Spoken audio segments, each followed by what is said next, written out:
All right. Looks like we're live. It might be. I don't know. Wow. It says it in the corner this time. So I think we're live. Let's wait and see. I'm waiting for it to pop up. Did we do it, Tom? We did it. Yep. Oh, but you know what? Actually, we got to switch our view to gallery view, Tom. Okay. All right. Give us a minute, everybody. We're going to be ready to go There here. we go. Got her. You switched to gallery view? Yeah. Perfect. All right, everybody. Now we're on gallery view so you can see everybody. We're excited to be back with another Let's Talk. And this time that was a pretty smooth intro. You know, sometimes they're a little choppy, but at least we knew we were on. But today we've got a great guy, actually. I'm excited to hear from this guy. I sent out some of his details already on our Let's Talk page. But this gentleman has done a ton of stuff, and I'm excited to hear from him. And a lot of you guys have been plugging into our stuff. And really what we're looking to offer to an audience is someone's dream, their struggle, their victory. So that way we can take from it, we can learn from it, and we can apply it into our own life. And really just be a bright light in, for some people, a dark time right now. We can come in as a bright light and offer a great message. And I'm excited to hear from Mark. But I'm going to pass over to Tom so he can give him a formal introduction. Yeah, so Mark's been in the web design and marketing business for forever. We met, we were just talking about that. It had to be in the early 2000s when you were doing some work for me on a website, but it's a market researcher, driving instructor, helicopter salesman, which I never knew that. And a practitioner of the Japanese martial art of Kendo. And I think that Mark's passion is Kendo. So that's where we're going to take our conversation today, a little bit about how Kendo has affected his life and mentorship and mentoring and all that it's brought him to where he is today. And so Mark, why don't you tell us a little bit about how you got into Kendo in the first place? I was laughing because when you said, "Oh, let's talk about your origin story," I'm like, "Oh, okay." So I have to say, I didn't get into Kendo with the best of motivations. So I grew up in Toronto, in born in '69, so it tells you how old I am. And in the 70s and 80s, Toronto was not as diverse as it is now culturally. So in my growing up years, I was one of usually 2 or 3 visible minority kids in my grade school and high school. And one day, one of the, not quite a bully, but a very popular and arrogant kid came in and said, "Hey, Mark, guess what I'm doing at the Japanese Cultural Center and you're not." So, "Oh, what are you doing?" "I'm doing Kendo." I said, "Yeah, I know what that is." "Well, you're not there." I said, "Yeah, well, when's the next class?" "It's Thursday." I said, "See you there, asshole." And that's what got me in. And I went home that night and said, "Mom, Dad, I really want to take Kendo." And they're like, "You don't know anything about Kendo." And I'm like, "Yeah, I know, but Trevor's in it and I got to go." Okay.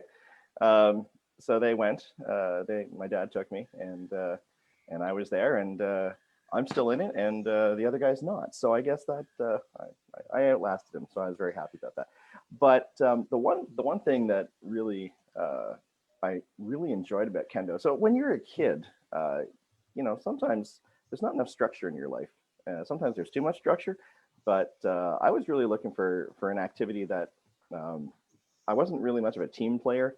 So I didn't like the soccers and baseballs and stuff like that. But I really liked the individual challenge of Kendo. So it was a really fun activity for me. Of course, the way they taught it back in the day, they could never get away with doing it like that now, because the instructors who were there, they were all immigrants, first generation immigrants from Japan, and they taught it the Japanese way, and it was hard. Back in those days, you'd wear Adidas shorts because that's what that's what you wore for phys ed. So I didn't have a uniform, so I wore Adidas shorts. They were short, right? So they didn't protect you much. And some of those instructors, if you didn't move fast enough, they would turn around and if you don't know Kendo, for those who have ever watched World Wrestling Entertainment, you know, and they're in the ring, they're smashing chairs on each other, and sometimes you'll hear them, "Hey, they got the kendo stick! They got the kendo stick!" Horrible publicity for kendo, but the kendo stick is a shinai. It's a bamboo sword. The instructors would just turn around and wail at you, right? They just turn around and swing, and if you Across the weren't back of the legs. and if you weren't at a range by the time that they turned around and swung, yeah, you'd catch it in the back of the thigh. I went home one day and I was sitting on the couch and my mom looked at my legs. "What happened to your leg?" I said, "Oh," and I was like, massive bruising on the inside of my left thigh. And I said, "Oh, I guess Sensei caught me there because I wasn't moving fast enough." She goes, "Oh, okay, that's fine." Yeah. Right? Yeah. In today's world, that'd be like, that Sensei is abusing my child, and right, that'd be a lawsuit. Well, now you've got like total body armor pretty much that you wear when you're practicing it, don't you? Yeah. So once you advance enough, obviously you get a uniform. But kendo is a full contact martial art. So full contact, but not full force. Very important. You're hitting each other with sticks, so you don't want to hit each other with, you know, like you're chopping wood. So it's quite controlled movements, but that's another fascinating thing about it. It's like, yeah, you're yelling, you're screaming, you're sweating, you're putting out a lot of energy, and you're hitting people with control, and it's a great adrenaline rush. I love it. And that teaches discipline, teaches kids not not to use a weapon for aggression, but to use it as self-defense. And Yeah, I think like any martial art that's well taught, and there's a huge distinction there. But most classical martial arts, they're not about fighting; they're about self-development. And this is something that I didn't really twig into probably until I was in my 30s. So at that point, I'd been doing kendo for about 15, 20 years. And I had gone to Japan. I had trained with some really awesome instructors. And what makes them awesome, the fact that, you know, when you're a young 20-something-year-old and you think you're full of energy and you got the world at your feet, and some 70-year-old can take you apart and make you look like a fool. That's when you know you still have a lot to learn. yeah, Great instructors. But I didn't really twig into the self-development side of it until I was probably in my 30s. And that's when I started. That's when I got, I will say, given the opportunity to teach. And I was traveling from Niagara to Burlington and Hamilton and Mississauga for my training at that point. And that was back in the, I guess it was in the 90s and early 2000s. The gas prices were getting a little high, and I was driving a gas guzzler. And I said to my instructor, I said, you know, I got to cut down because I can't do the drive as much. He says, well, why don't you just start your own club? I'm like, you got to be kidding me. And he said, no. I said, I don't have the rank because if you're in Japan, if you're a black belt in Canada, people think you're hot stuff. If you're a black belt in Japan, you're nothing. you're just getting started. You know how to put your uniform on, right? That's about it, right? So, oh, you know all the basic kata? That's nice, right? You know how to kick and punch? Oh, that's cute, right? So they don't pay attention to you until you're 5th or 6th degree, because at that point they know you're serious. But I was only, I guess I was 3rd degree at that point, and they said, oh, you should start a club. And I'm like, I can't do that. And they go, no. We know where you've been. We know what you've done, right? You haven't done your gradings. That's okay. We know you. Okay. So I started, I guess it was 2004, give or take, that we started the club in Niagara, and it's been a blast. We've had, I can't say we've had thousands of students, because kendo is not a popular martial art. You know, people put their kids in martial arts in North America because they want them to learn how to fight. That's what North Americans want. Because that's what they think self-defense is. And I hate to tell them, but if you're having to kick and punch and fight for self-defense, you've missed all of the good opportunities to not get into a fight in the first place. So, but for me, the self-development part of it really came along when I had to start teaching. And I said, you know, I know a lot about how to do it, but the theory side was lacking. And so I started doing a lot more reading. I had an opportunity to go to Japan to attend a seminar there, sort of representing. I was one of 2 Canadians who went to this international seminar, and the level of instruction there was great, because they really started getting into the whole idea of, you know, who you need to be as an instructor and what you need to do as an instructor. And I said, you know, you're not just there to show them how to do the technique properly. You're there to tell them how to live. And if you're going to do that, you have to change, because you know, they said we can even tell by the way you fight what kind of a person you are. And I'm like, oh. So it was really quite an eye opener to kind of look at that and go, oh, you know, your personality, your approach to life, everything is mirrored in how you fight. And that was a real neat eye opener for me. How long were you in Japan?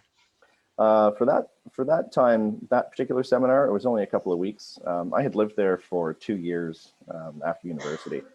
And, so when you lived in Japan, you were also practicing martial arts. Like that yeah. was one of the main reasons why you were there.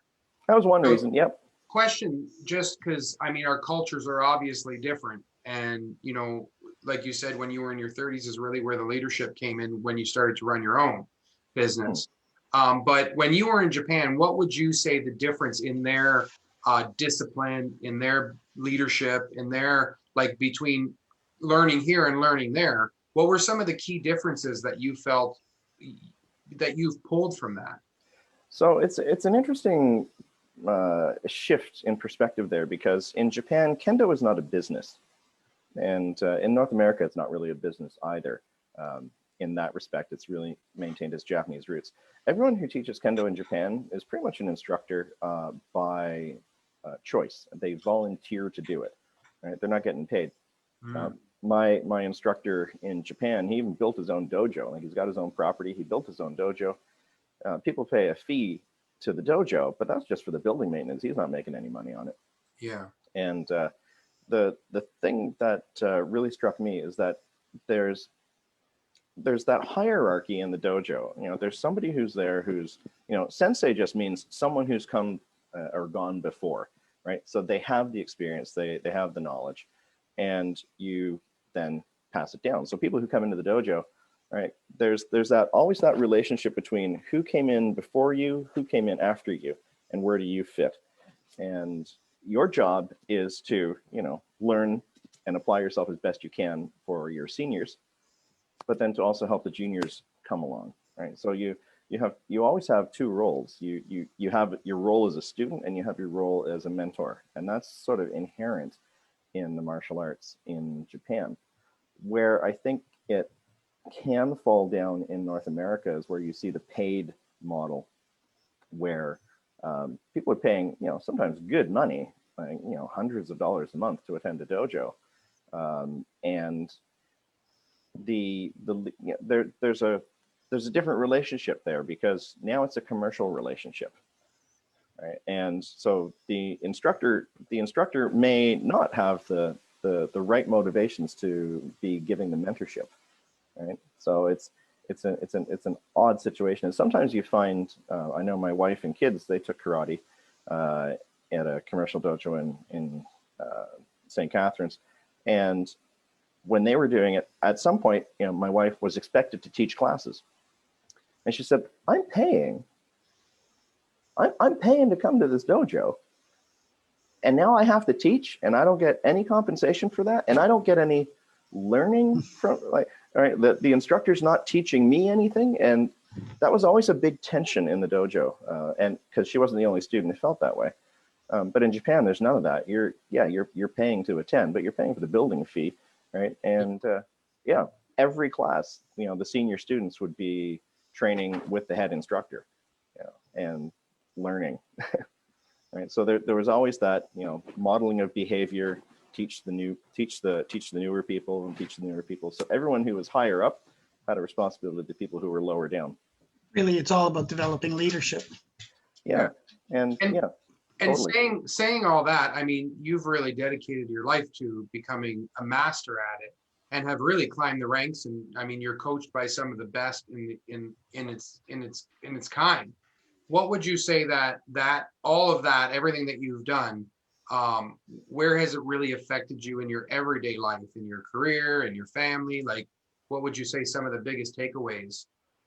So I think part of the challenge of any endeavor, especially when you're an entrepreneur, is, you know, being able to ride the wave, so to speak. Mhm. And the one thing that you learn in kendo fairly quickly is, well, you should learn anyway, is a good sense of humility. There's always someone better than you, right? Unless you're exceptionally talented, there's always somebody better than you, and you have to learn to deal with failure. And that's one thing we don't really teach too well in our society, right? If you look at people's social media feeds, do you ever see anything about them failing? No. No. Right? So we curate, we put forward our best selves, right? And even shows like this is really valuable to be able to talk about people's struggles and challenges, because those are real, those are for everybody. And And success comes from failure. Yeah, the media teaches us that the opposite of success is failure. When yet the opposite of success is not failure, it's quitting. That's the opposite of success. If you quit, you're done, right? Yeah. Fail is excellent. We need to embrace it and love it and learn from it. Yeah, failure is a good teacher. Right? So there's a saying, I'm sure you've heard it elsewhere, but my enemy is my friend. Right? You learn from being beaten. Right? Because you find out where your weaknesses are, you find out where your strengths are. You have to start using your brain to problem solve. And that's really the beauty of kendo. It's like just really high speed chess. Yeah. Right? With hitting. Can you imagine every time you took a piece in chess, you got to slap your opponent? Well, you're not supposed to? Yeah, that would make the game even longer, because you have to really make sure that you're making the right move. Yeah, but if you don't learn to ride that wave of success and failure, and we always tell people, it's like kendo, you start, you go up, and then you plateau, and then you actually start to get a little bit worse but where you get worse, you're synthesizing new information, new techniques, and you're starting to integrate them into your training, and eventually you go back up again, right? But if you never have the dip, you never go up. Yep. Right. Yeah. And life is full of dips. Yeah, no straight line, that's for sure. Yeah, no, you learn in the valleys, right? Yep. So that's to me, that's been huge, because if you sort of forget and you think, oh, things aren't going well, and things aren't going well, and things aren't going well, well, then things aren't going to go well. That's right. But if you say things aren't going well and I can do something with it, right? Yeah. Oh, things aren't going well. Why aren't they going well? A little bit of self-reflection, introspection, Exactly. right? What could I be doing differently to make things go well? Oh. Yeah, don't just give up. If everything goes well, then what good would life be, right? Without the struggle, there is no victory. I mean, when you're going through the struggle, now that when I'm going through struggles, I'm like, man, this is going to be a great victory, right? It's a longer struggle. We have to learn from it, right? And then we take it and we move forward, and then in a platform like this, or even being a dad to 5 kids, a lot of my struggles are, my kids may go through those struggles and they may not have to, because they can watch what we went through and not have to do it. Oh, but they will anyway. Yeah, you know what? They will. You're absolutely right, and they need to. Actually, yesterday my kids were playing basketball outside, and with some of the there's 2 neighbors that like over here, and they're playing outside basketball, and these kids came by and asked if they could play, which they told me that after. I was like, okay, first of all, you're not supposed to be playing with them.